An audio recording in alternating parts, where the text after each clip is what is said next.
Okay, so guys, today we are gonna be reacting to this man, his story. He got like 5 million. So let's get started. The train I was riding nearly took a man's hand off as it blew past the Wait, what? station where it was supposed to stop. This was the 5th stop in a row the train missed. Not only that, it was picking up speed. Something was wrong. People on the train started to panic and children started to cry. I looked at the subway map. We only had 5 more stops before the end of the line, and if we couldn't stop, it would be the end of everyone on the train too. I checked the doors and windows, all locked. The only way out was an emergency exit hatch on the ceiling. I scrambled up to the train's roof. It was my only option if I wanted to make it to the driver's car in the front. The train shot down the track like a bullet, and the wind blowing in my face made it almost impossible to keep my balance. I made my way to the front, facing death with every step. I could hear the screams getting louder in the train cars below me. When I made it to the front, I found the conductor slumped over the controls inside. I checked his pulse. Nothing. He was gone. I looked up from the driver's corpse and out the front window. In the distance was the dead end of the last stop, and we were closing in fast. Just then, I heard a voice shouting from an overhead radio. "Train 27, what the hell's going on in there?" I grabbed the radio. "This is Train 27. Our driver is dead. Tell me how to stop this thing." The radio crackled back. "The emergency brake. Look for a giant red button." I found the button, but it was locked behind a plastic box with a keyhole under it. I looked out the window again. We were maybe 30 seconds away from death. The radio started crackling again, but the signal was breaking up. I could only make out the words key, box, belt. I looked back down at the dead driver. There it was, a small silver key hung on his belt. I ripped it off, unlocked the box, and hit the button. The train came to a dead stop with only inches of track left. Everyone else on board was shaken, but still alive. The train I was riding. Okay, so hold up. They almost died, but this is just okay. You know what? I'm just gonna.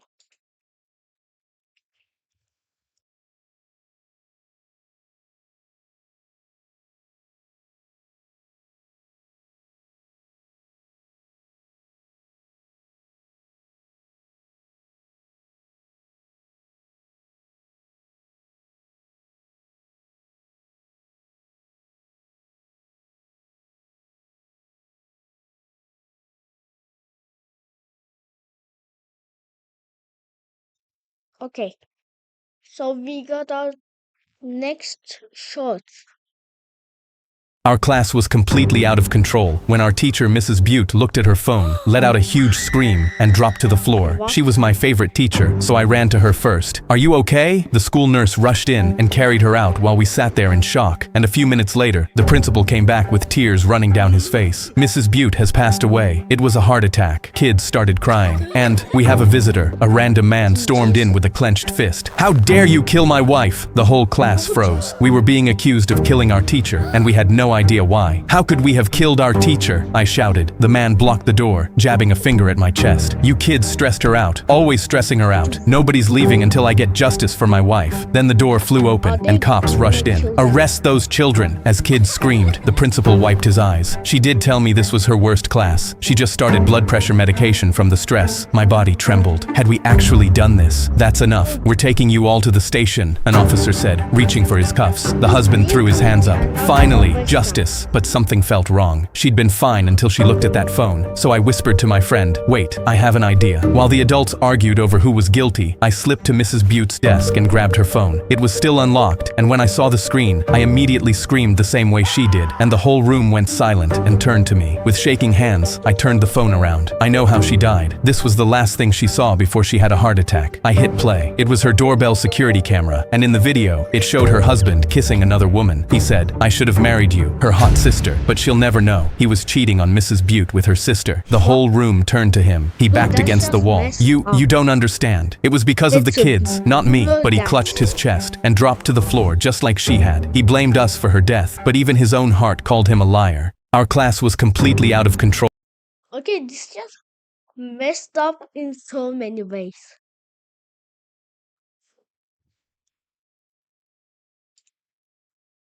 Now next up we got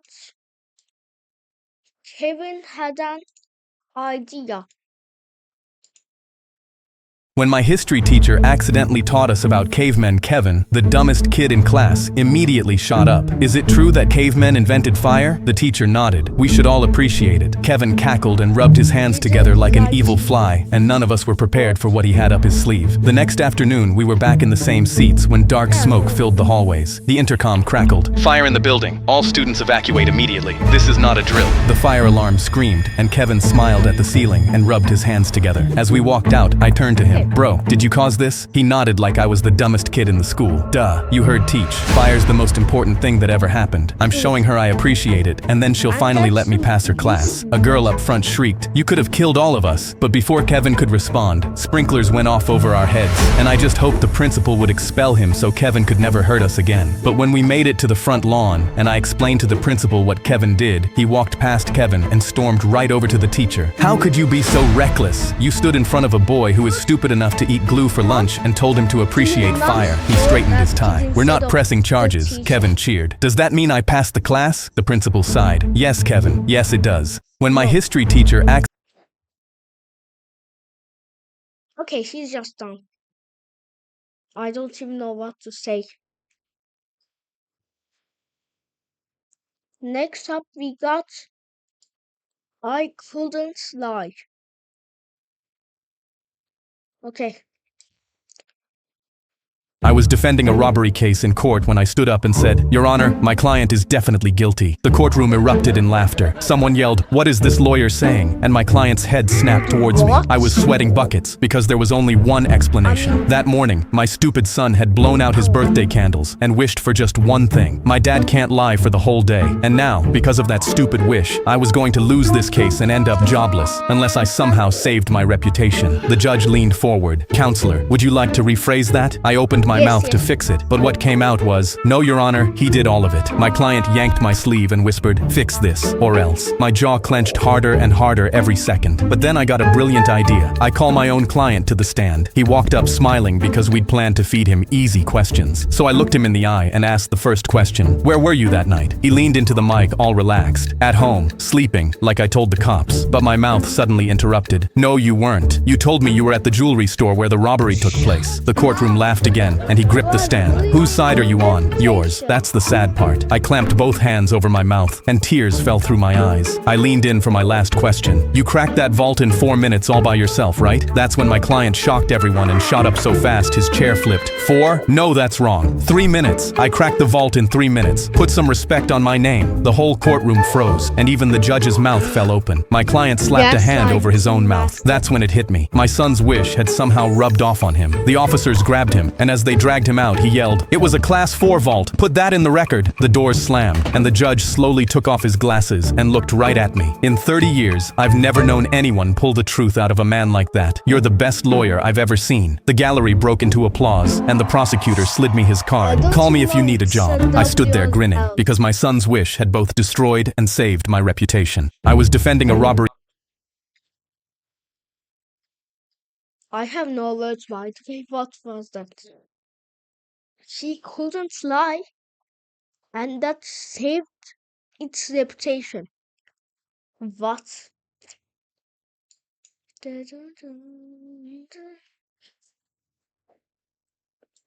Next up, we got I don't know. I flew to Japan for a trivia game show, but when I walked out on stage, there was no podium, just a sumo ring. I pulled up the email, and my heart sank, because my translation app had gotten one word wrong, and now I was stuck here. I shook my head and yelled, "No way I'm fighting sumo!" Then the host shouted into his mic, and my app read it out. "Survive 60 seconds against our undefeated champion. Win $10,000. Wait, you said $10,000? I'd spent my last savings on the flight, so I wiped my eyes and let them wrap me into a sumo diaper. The lights dropped, and the avalanche walked out. He was 400 pounds, slapping his belly twice and roaring with his eyes squeezed shut while the whole crowd screamed with him. I stood there in my crooked diaper and cried even more, thinking I was about to die to a man who closes his eyes to celebrate. The bell rang, and his first charge launched me into the front row. But the clock was still running, so 3 grandmas shoved me back in. So I ran in circles just trying to escape while the crowd howled. But then I noticed something. Every time he closed in to finish me, he stopped and celebrated first. 2 slaps, the roar, eyes squeezed shut. So I stopped running, because for 2 whole seconds seconds, the biggest man in Japan couldn't see me. The clock hit 20 seconds, the crowd started chanting for me, and the avalanche's face went dark red. He backed all the way up, and the host screamed, "Nobody has ever survived the final charge." My heart was slamming, because 1 second early, and he'd open his eyes and flatten me. He slapped his belly twice, roared with his eyes squeezed shut, and charged. I stepped sideways. 400 pounds of showboat thundered past me, and out of the ring, one giant foot slamming into the clay. The buzzer sounded. The building went silent, and the host grabbed my arm and screamed, "Ring out!" The avalanche sat there blinking, because the only match he'd ever lost, he lost with his eyes closed. They handed me a giant check, so I typed, "Thank you for having me" on my phone. But what my app said into the mic was, "I'll be back next week." The crowd went insane, and the host booked the rematch before I could type another word. Now I fight sumo wrestlers every Friday night, and I still don't know how to say no in Japanese. Okay, so if you don't know how to say no, use the translator. But you're winning $10,000 a week, so life is good for you, I guess. Now, I was at my girlfriend's family cookout, meeting everyone for the first time, when her dad handed me a chicken leg. Best chicken you'll ever have. Dig in. But I stared at it in horror, because it was pink and dripping with blood. I wanted to make a good impression, so I laughed nervously. "Is this a joke?" Very funny. But the whole family just stared at me, blank. He puffed out his chest. "It's not a joke. Are you gonna eat it or not?" My girlfriend grabbed my arm, smiling wide. "Babe, if you eat it, he'll love you." But I felt my stomach turn, and I had no idea what to do. Wait, if you eat it, you're going to KFC. I scratched my neck. I mean, it just looks a little raw. His smile dropped, and he leaned right into my face. "You calling me a bad cook, huh? 40 years grilling in this backyard, and some kid tells me it's raw?" The whole family shook their heads. "He thinks he knows better than Dad. This is the type of man you bring into this house?" Her mom scoffed. Her brother slammed the table. "That's hella disrespect, bruh." Even my girlfriend's smile twisted. "You're embarrassing me. Just eat it." I looked at the bloody meat and wondered if I was the crazy one. Then they all stood up and circled my chair, chanting, "Eat it! Eat it! Eat it!" My girlfriend grabbed the chicken and started moving it towards my lips. "Open up!" The smell of raw meat hit my nostrils. My stomach lurched, and I finally had enough. I smacked the chicken out of her hand, and it flung across the yard. "Hell no! This chicken is straight out the farm! I'm not eating it!" The whole family went dead silent. I expected them to kick me out, but then the dad slowly started clapping his hands. "Finally, a man with a spine." He grinned at my girlfriend. "It was a test to see if you were a real man. The last 5 guys ate it, but you passed." The mom gave me a big squeeze, and her brother reached for a high five, but I stood up, backing toward the gate. "You all deserve to go to a psych ward. I'm getting out of here." As I bolted, the whole family chased after me, and the dad ran behind crying, "Come back! He's the best man we've ever had." I was at my So basically, the family is a psychopath.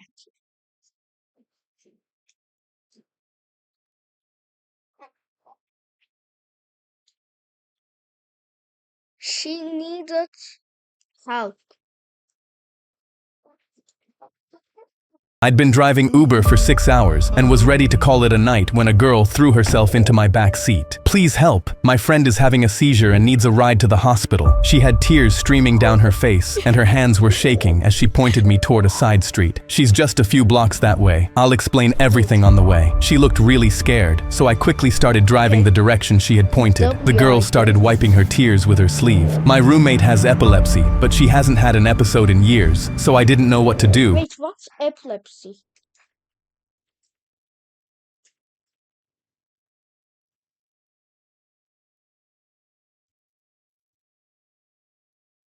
Epilepsy is a current. Okay. What did I just do?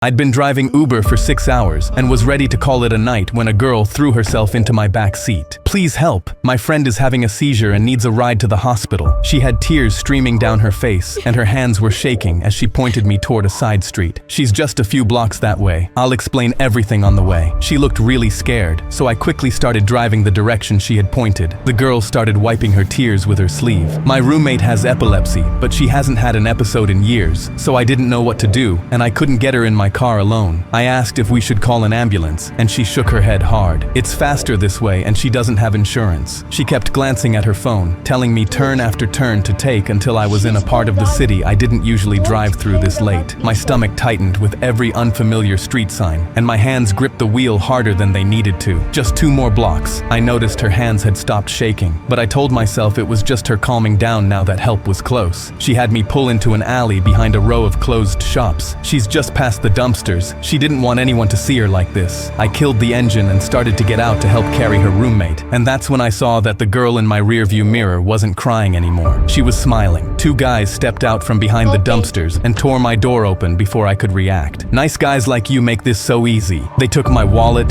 my phone, and my keys, while the girl stood off to the side with her arms crossed. They left me standing in that alley with nothing but the clothes on my back, and I had to walk 2 miles in the dark before my hands stopped shaking enough to knock on a stranger's door and ask to use their phone. The police never found her, the guys, or my car. I still drive for a living, but now I keep my doors locked and only pick up passengers confirmed through the Uber app. I'd been driving Uber for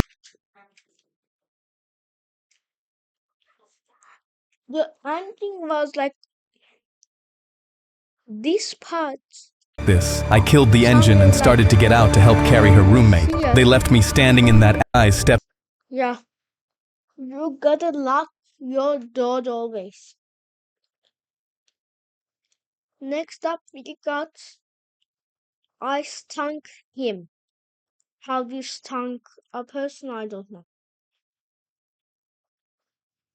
A bully named George shoved my best friend Ellie off the top of the jungle gym, and she hit the wood chip so hard the whole playground went silent. I ran over and she was crying, holding her wrist funny, and George just stood up there laughing like it was nothing. She was in my spot. The teacher was all the way across the playground, too far to have seen it, and George knew it. He always waited for exactly that moment. I helped Ellie up. Don't worry, I won't let him get away with this. I knew that George was allergic to bees, so while he was still up on the jungle gym bragging to the other kids about how high his spot was, I walked over to the flower bed by the fence and found a big fat bumblebee sitting on a flower. I gently plucked it off the flower and walked back over to the jungle gym. George, I've got something for you. Ellie tilted her head at me. What are you doing? I winked. Just watch. George climbed down and walked right up to me. What is it? I shoved the bee onto his arm and it stung him. He tripped over his own feet trying to get away, landing hard on his backside in front of half the playground. Then he screamed so loud a teacher came running. What happened? George was wailing and pointing at me. He stung me with a bee. The teacher looked at me, obviously confused. You stung him with a bee? I shook my head. I don't have a bee, Mrs. Worley. Ellie spoke up. How would he even do that? George's face started to swell up, so she dropped it and quickly helped him up. Come on, buddy. We have to go get your EpiPen. George stomped away, still sniffling, throwing me one last furious look over his shoulder. I gave him a smug little smile. Don't mess with my friend again. A bully named George shoved my best friend Ellie off the top of the jungle gym, and she hit Okay, Blue just deserved that, but we Hot was like overreacted.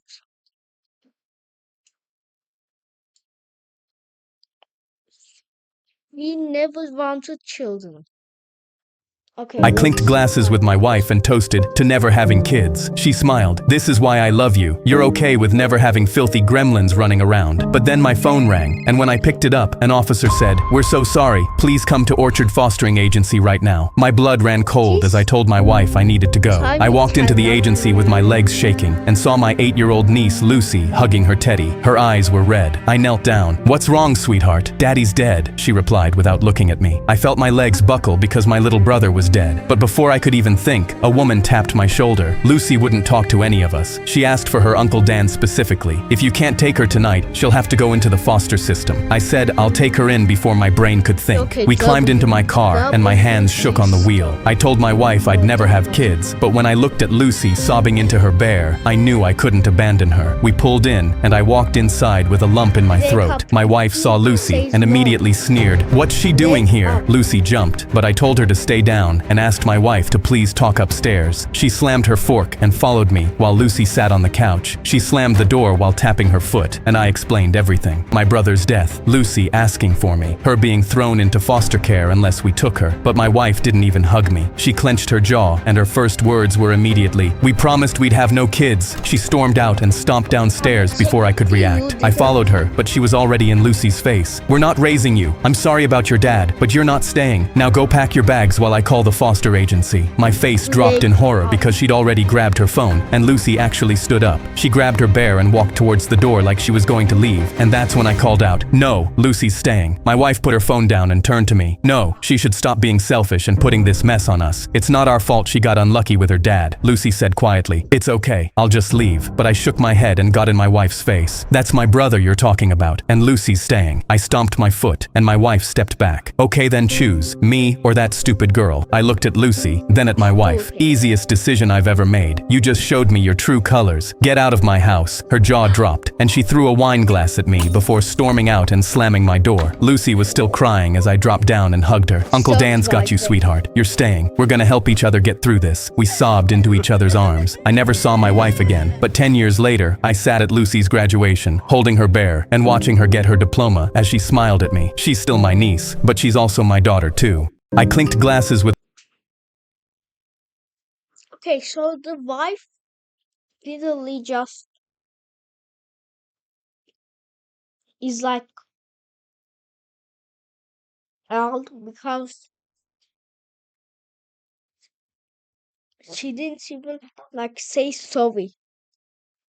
You know what I mean?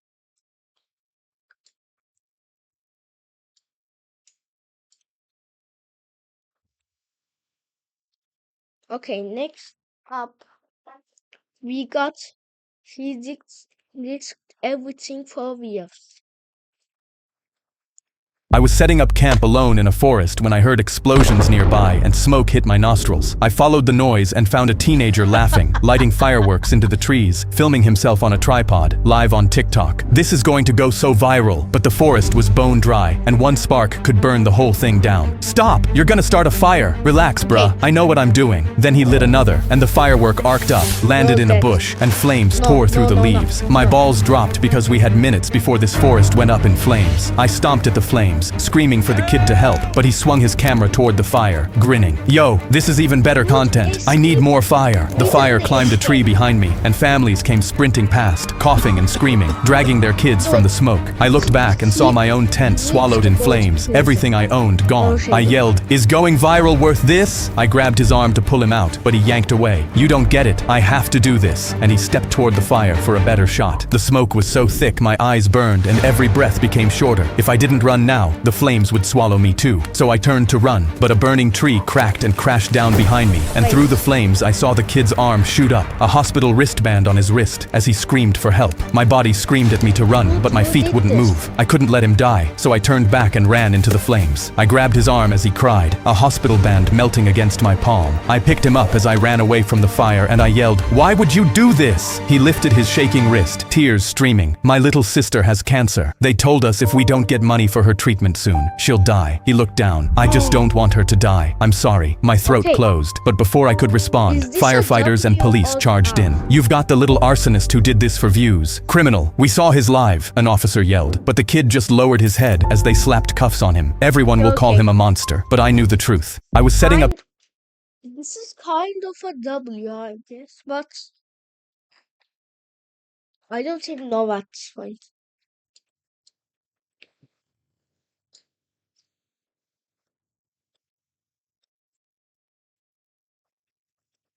We got why was my face everywhere?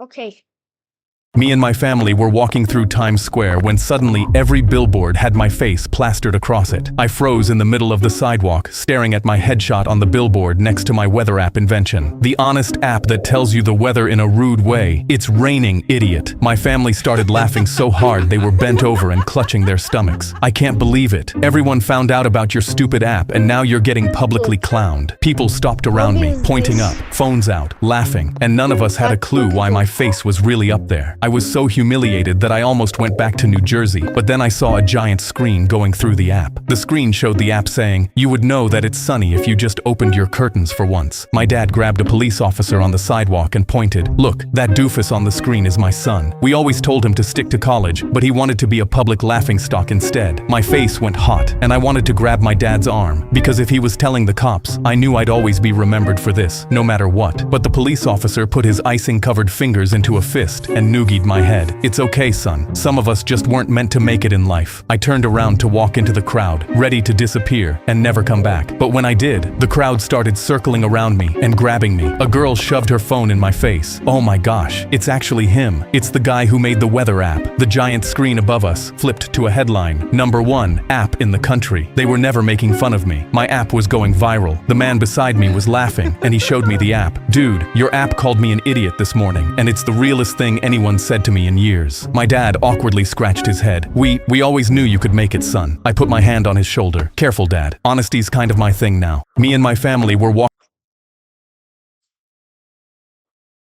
I have actually no, but so they called them a pedalier, and then they just flipped the reaction, dude. What?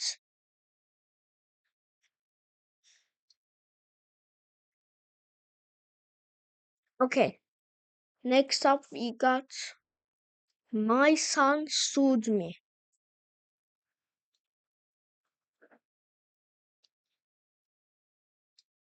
Did you just sue people?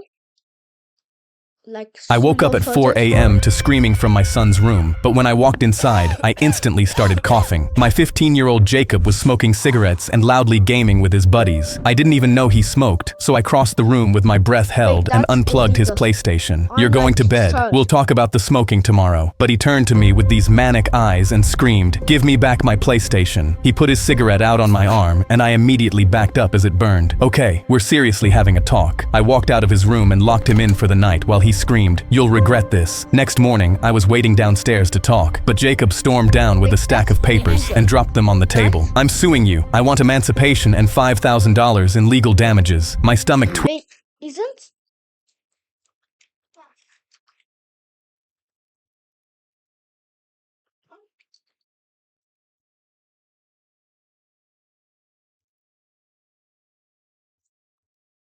wait, that's actually illegal. twisted as I picked up the papers, and when I looked up, he was lighting a cigarette. "That's right, I don't want you to be my dad anymore." He blew the smoke at my face and walked out. That evening, Jacob yelled at me from his room, "Dad, I need $200 to hire a lawyer for the court." I laughed because I still didn't think he was serious, but that night I woke up to something rustling in my room. My eyes shot open, and I saw Jacob going through my wallet. My heart shattered seeing my own son stealing from me, but I just pretended to be asleep, then slid my phone over and pressed record. He tiptoed out with all $300 from my wallet, but I had the evidence. 2 weeks later, I stood in court as Jacob Fake cried on the stand that I'm abusive and he's scared of me. I don't want him to be my dad, and I want $5,000 for emotional damages. He pointed at me like I was an animal. My hands shook, and I pulled out the video of him stealing my money, but he began screaming before the judge could even look at it. See? He records me without my consent. That's the abuse I'm talking about. My stomach sank as the judge looked at Jacob. "You believe you can care for yourself?" Jacob smirked. "Better than that faker ever could." I felt my whole body go cold because those words hurt so much, but that's when the judge smiled at me. In that case, emancipation granted. He banged his gavel, and Jacob immediately jumped out of his seat, cheering and throwing both middle fingers in my face. But then the judge kept talking. "This means, Jacob, that from today, you pay your own rent, food, and legally follow every rule your father gives you since he's now your landlord. Your first $1,000 rent payment is due in a month." My son's arms dropped mid-celebration. "Wait, I don't have any money." But the judge shrugged. "Fail to pay, and you'll be arrested. This is what you wanted." Jacob's face went pale. "No, I don't want to go to jail. Can I reverse the decision?" The judge simply shook his head. I walked up to Jacob and put my hand on his shoulder. "If I see you light just one cigarette, I'm kicking you out. I expect rent on the first." I walked out while he sobbed in the courtroom and lit up my own cigarette to mock him. I woke up at 4 a.m. to screaming.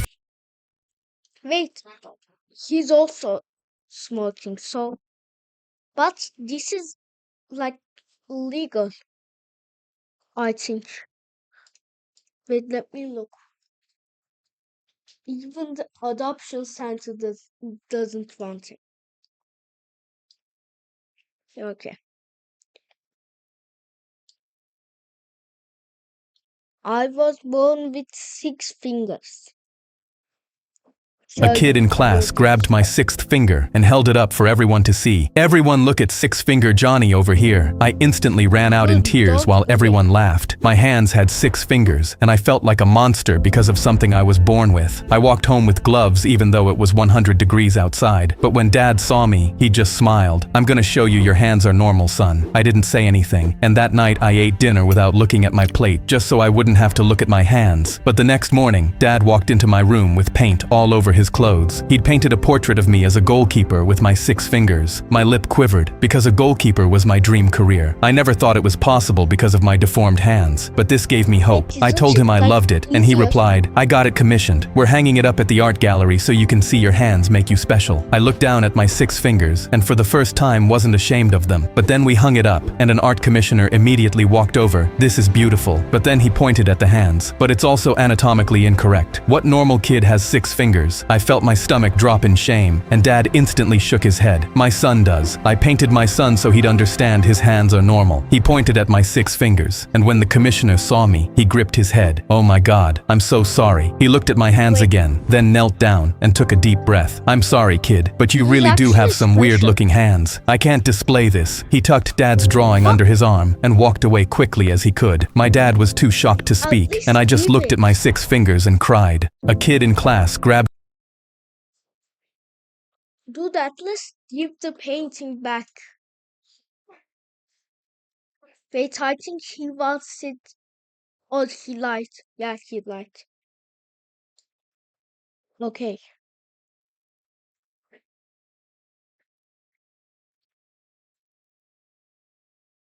I don't know what this is. This just.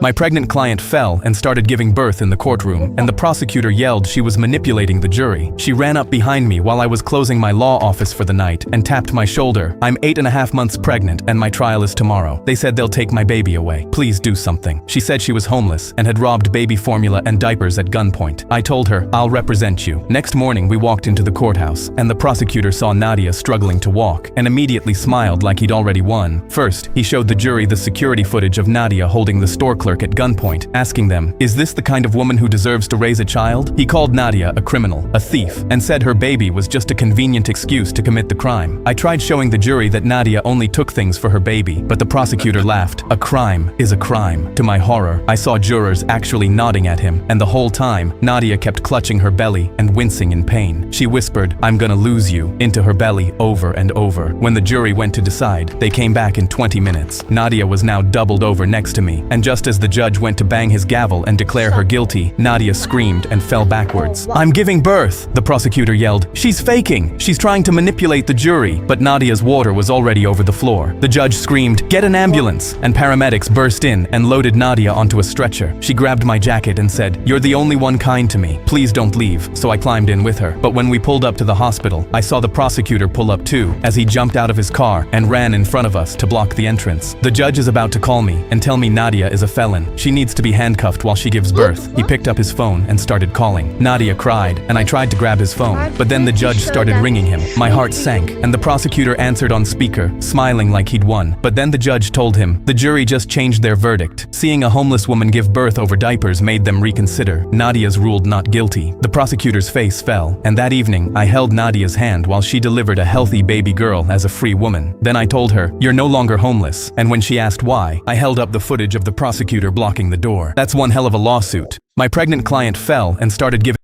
Okay. Another lawsuit, I guess. Waiting for the new video. We got. Why can I not open this dude? What? Okay, I guess we gotta do it the old way. Final test, your natural instincts. One blanket has a criminal murderer, the other has your parents. Pick one and shoot. My hands trembled on the grip as my throat went dry. I'd been training to be a special forces hitman and hadn't seen my parents in 3 years. My recruiter had promised me I would see them soon. This is what he meant. I raised the pistol towards the blanket on my right. Mom had hated that word since the day she spent 4 hours teaching me the difference between right and right back when I first learned English. She couldn't be under that one. My index finger trembled, but I squeezed. Let's see how strong strong those instincts were. My heart trembled as my recruiter grabbed the blanket and pulled. A dummy stared back at me. My hands were still shaking as he walked over and placed his hand on my shoulder. You trusted your instincts so much that you pointed a loaded gun at a blanket that could have been your parents. That's exactly what we need. You passed. I dropped to my knees. Final test. Your natural... You showed. Why is this like so short?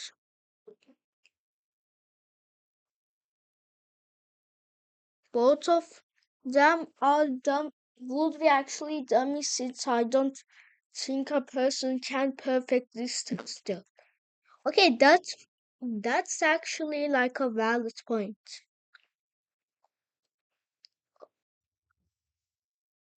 Okay, I'm back. Just cut all of this. Okay, now our last video. My witch grandma left me all his money. I showed up for my Sunday visit and the front door was unlocked, which was wrong because my grandfather always locked it. I walked in and called his name and the house was quiet. His leather chair was Maybe empty. The Chet Baker record was on the turntable, but the needle was up. I found him in the kitchen, on the floor, next to the stove. He His hand was is still dead. reaching for the counter like he'd tried to catch himself. I dropped to my knees and grabbed his shoulder and shook him and said his name over and over, and he was cold and I knew he was gone, but I kept shaking him because stopping meant it was real. I sat on the kitchen floor and held his hand and cried until I couldn't breathe. I drove home and walked through the door with my face swollen and my shirt wet from tears. My dad was at the kitchen table on his laptop. I sat down across from him and put my hand on his Wait, arm. what? Dad, I'm so sorry. Grandpa passed. He looked at my hand on his arm, then back at his screen. He was on the kitchen floor when I got there. I think it was quick. He looked peaceful. I squeezed his arm. Are you okay? My dad closed the laptop and sighed like I'd told him the car needed an oil change.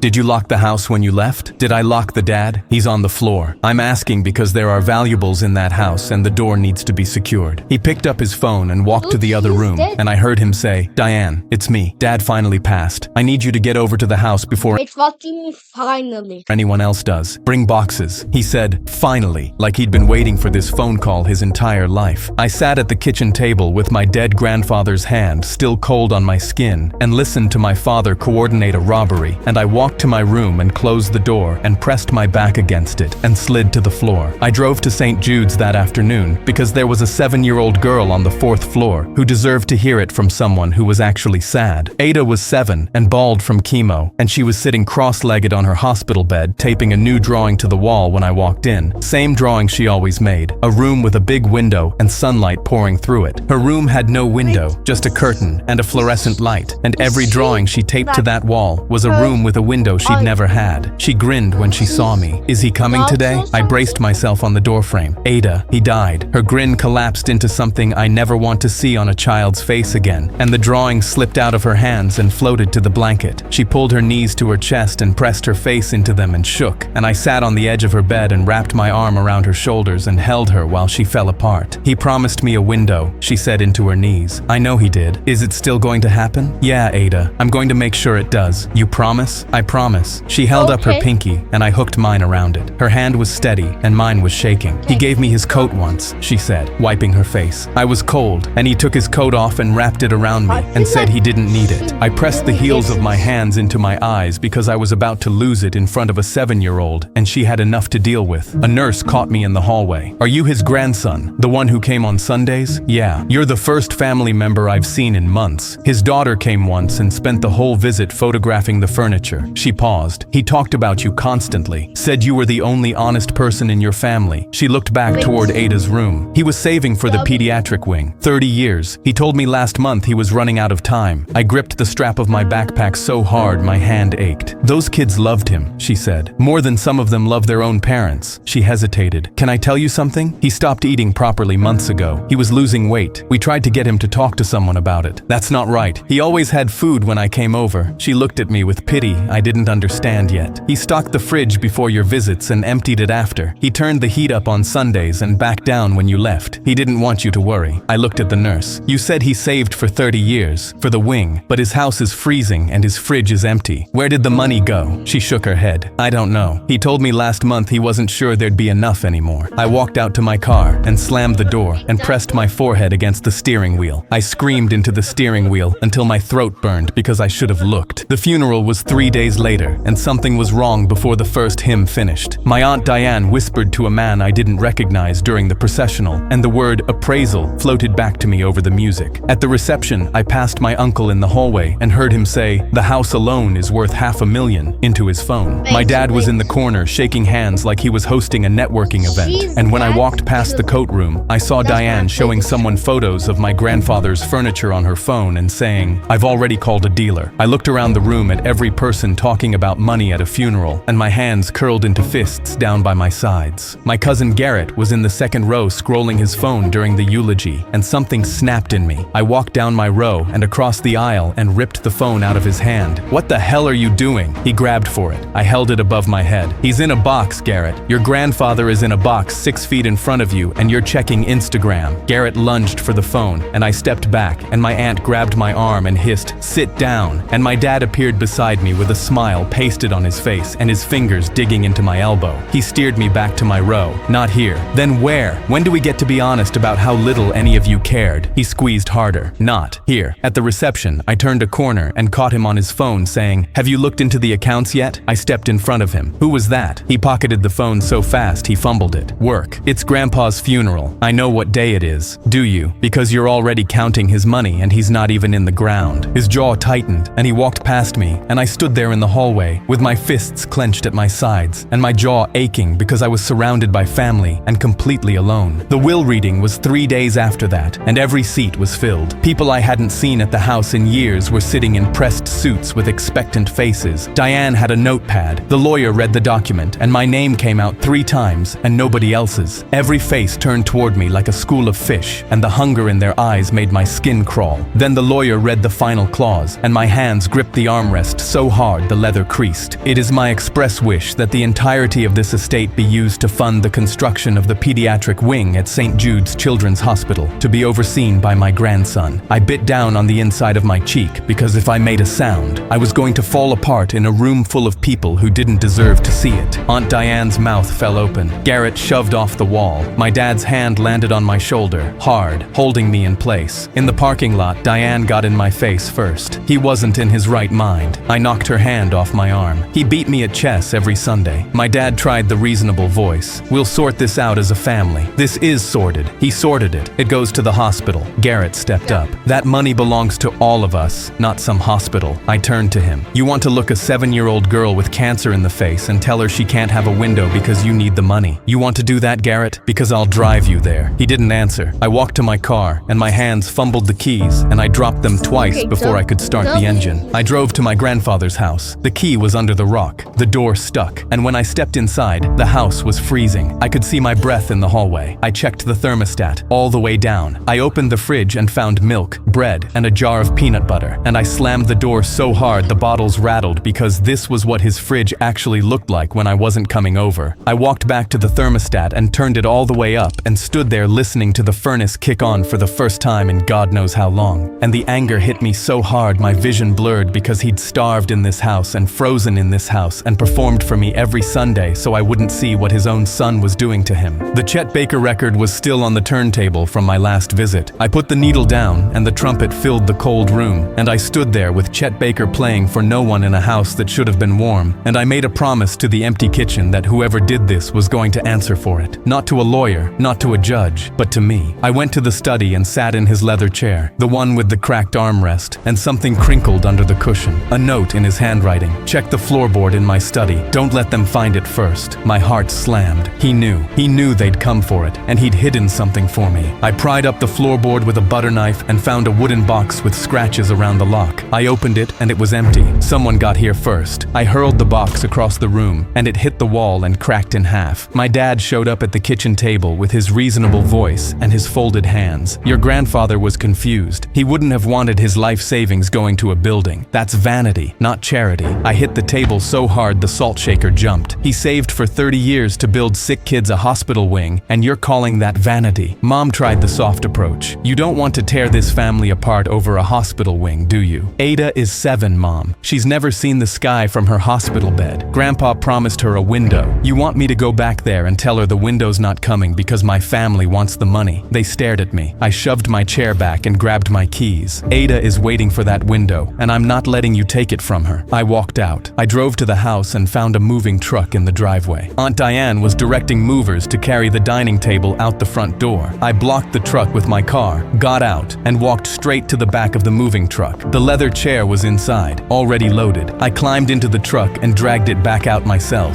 scraping it down the ramp, and carried it back into the study. Get your truck out of his driveway. We're just clearing. You're stealing from a dead man while his body is still warm. I caught the dining table's edge and dragged it back through the front door so hard the legs gouged the hardwood. She called the movers off and left, but the study had been ransacked. Drawers open, floorboard pried up. She'd found the same empty box I had. Garrett caught me in the school parking lot after practice. You think you're special because you showed up on Sundays? He shoved me backward into my car, hard enough to set off the alarm. I shoved him back harder. Don't touch me. He swung and I ducked and his fist dented my car door and he screamed and grabbed his hand. Yeah, I think I'm special, Garrett. I think I'm the only person in this family who treated Grandpa like a person instead of an ATM. And you broke your hand on my car, so you're going to remember this conversation every time you make a fist. He cradled his hand and backed away, and I picked up my keys off the asphalt where I dropped them and got in my car and drove home with my hands still shaking on the wheel. The family's lawyer filed to contest the will on grounds of diminished capacity, and they'd found a doctor willing to testify. The hearing was in 9 days. I punched the dashboard so hard my knuckles split because they were going to call my grandfather crazy so they could take money from dying kids, and the clock was running. My grandfather's housekeeper, Gloria, had been with him for 20 years. She answered on the first ring and invited me over before I even finished asking. She poured tea and her hands shook the whole time. Your father came every Tuesday. He brought papers for your grandfather to sign. What kind of papers? Financial documents, transfers. I set the teacup down because my hands had gone numb and the cup was going to end up on the floor. His eyes were bad. He couldn't read the fine print. Your father told him they were tax documents. I stood up so fast my chair scraped the floor. How much? I don't know the amounts. I just know.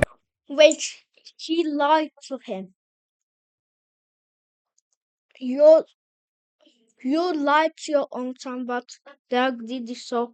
Yeah. Every Tuesday your grandfather had less, and your father drove away with more. I paced her kitchen because if I sat still, I was going to put my fist through her wall. Did he know? Did Grandpa know what was happening to him? Gloria looked at the floor. At the end, I think he suspected. He started hiding things. I stopped pacing. What things? Papers. A letter. He told me he put it somewhere safe. She paused. The Bible on the second shelf. He hollowed it out. The lawyer gave me access to the bank records, and I spread 5 years of statements across the study floor. I went through every page on my hands and knees with a red marker, circling every transfer to my father's account. Hundreds of thousands. I found one from the month Grandpa asked me to drive him to buy a winter coat. He checked every price tag twice and put back the one he wanted because it was too expensive. He was cold because his son was stealing from him. I threw the statement across the room and it fluttered to the ground. I found another from the week he told me the wing might have to wait a little longer. 30 years of saving for Ada's window, and my dad was draining it. I sat on the floor surrounded by paper, and my face was wet, and I didn't bother wiping it. On the desk beside me was a drawing Ada had given my grandfather, the yellow room with the smiley face sun, pinned to his corkboard with a thumbtack. He'd kept it right where he could see it from his chair. I was in the study one night going through more records when the front door opened. Footsteps, heavy and fast. I killed the desk lamp and dropped behind the leather chair. Through the gap, I watched my father walk into the study, go straight to the desk, and start pulling drawers and dumping them. He swept books off shelves. He fed papers into the fireplace, and the flames lit up his face, hollow and mechanical. A record sleeve fell, and he stepped on it. Chet Baker. The crack echoed through the room, and I bit my arm to stay silent. He checked the floorboard, kicked the empty box against the wall, and left. I sat behind the chair, shaking. My father's shoe print was on my grandfather's favorite record. He was burning the evidence I needed for the hearing, and I had 4 days left. I drove to Gloria's house at 6 a.m. My aunt threatened you. She opened the door in her bathrobe. She said if I talked, "You're not alone in this. I watched my dad burn documents in the study last night." Her eyes went wide. "The Bible. Did he find?" "No,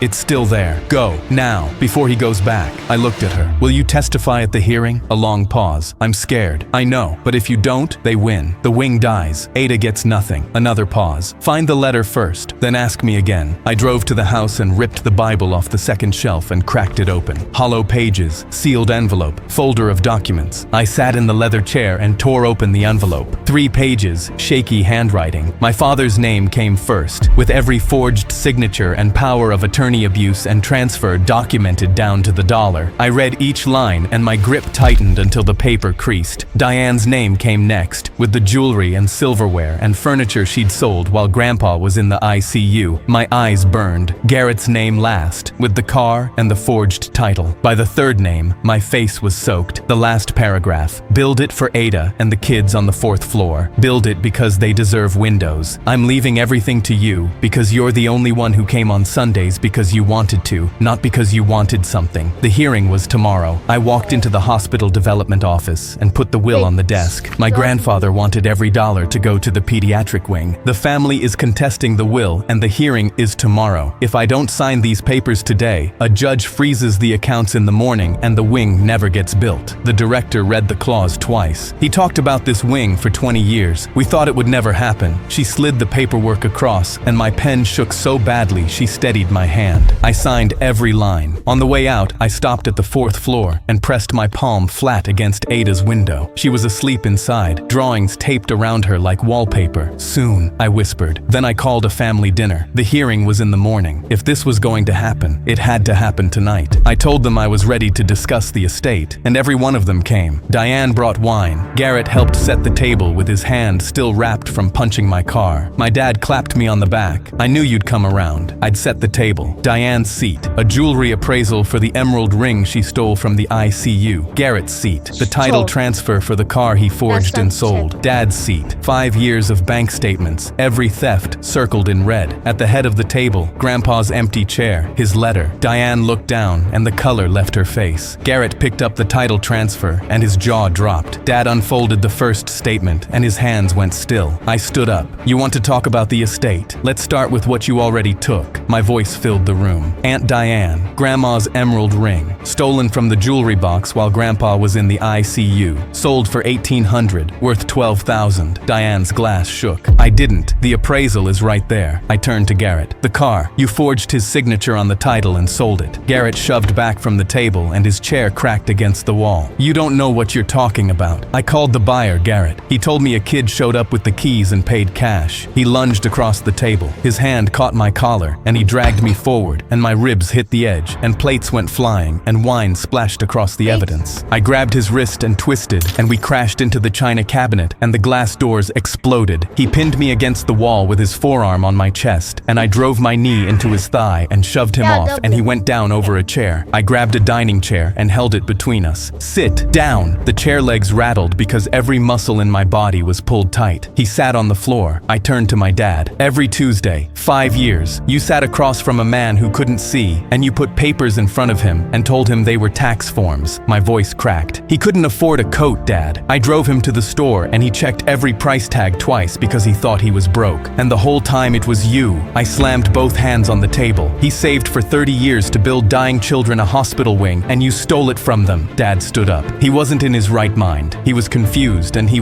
beat me at chess every Sunday, Dad. He knew every kid on the 4th floor by name. He hollowed out a Bible to hide evidence from you because he was sharper than every person in this room. You stole from your own father. He didn't need a hospital wing. He needed a winter coat. He was freezing in his own house because you took everything. He was old and he was dying and that money was going to be wasted on children, on kids with cancer, on a girl named Ada who draws pictures of windows because she's never seen the sky from her bed. That's who you stole from. Dad's face was red and twisted and his composure was completely gone. You want to know the best part? I pulled the receipt from my pocket and threw it on the table. The money is gone. I signed the donation papers this morning. Every last dollar goes to St. Jude's. Construction starts in April. You spent 2 months fighting over money that was never going to be yours. Diane went white. Garrett stared from the floor. Dad grabbed the receipt and his face drained of color reading it. You gave it away? To dying children. To kids who grabbed his hand when when he walked through the door. To a girl named Ada who shows him drawings of a window she's never had. My voice broke. He loved those kids more than he loved any of you, and he was right too. Dad pointed at me. You are a child. What is she doing here? He'd seen Gloria. She walked in from the kitchen, coat on, folder in her shaking hands, and she looked my father in the eye. I watched you do it. Every Tuesday for 5 years. I watched you put papers in front of a man who couldn't see what he was signing. She set the folder on the table. Copies of everything. My mom spoke from the end of the table. I believed her. Every head turned. Mascara streaked down her face. I believed her because I already knew. I've known for years. She looked at my dad. You told me it was handled. You told me he was fine. Dad looked at Mom, and his whole face cracked open. You want to know why Grandpa left everything to me? My voice was raw and wrecked. Because I'm the only person in this family who showed up when there was nothing to take. They left one by one. Diane first. Garrett limping. Mom walked out without looking at Dad. He was last. He stood in the study doorway looking at the leather chair, and I said, "Don't." And he closed his mouth and walked out. Gloria stood by the table with her hands finally still. "Thank you," I said. She shook her head. He asked me to do one thing. This was it. She looked at the leather chair. He would have been proud of you tonight. I pressed my hand over my mouth because those were the words I'd needed to hear from someone in my family my entire life, and they came from his housekeeper. I drove to the hospital. 4th floor, lights dimmed. Ada's room at the end of the hall. She was asleep with her drawings taped around her bed. I touched the yellow one with my fingertip, the room with the big window and the smiley-faced sun. Then I drove to the house and sat in his leather chair and put the Chet Baker record on the turntable and dropped the needle. The trumpet filled the cold study, and I closed my eyes and listened the way he taught me, and for a few minutes the room wasn't empty.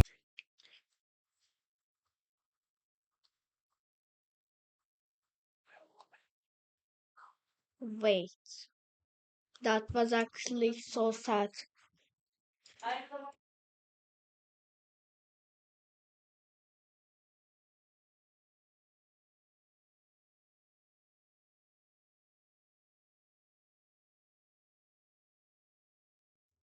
Dude, that was actually so like something. I don't know how to describe it, but alright, that's it. Thank you for watching the video. Subscribe.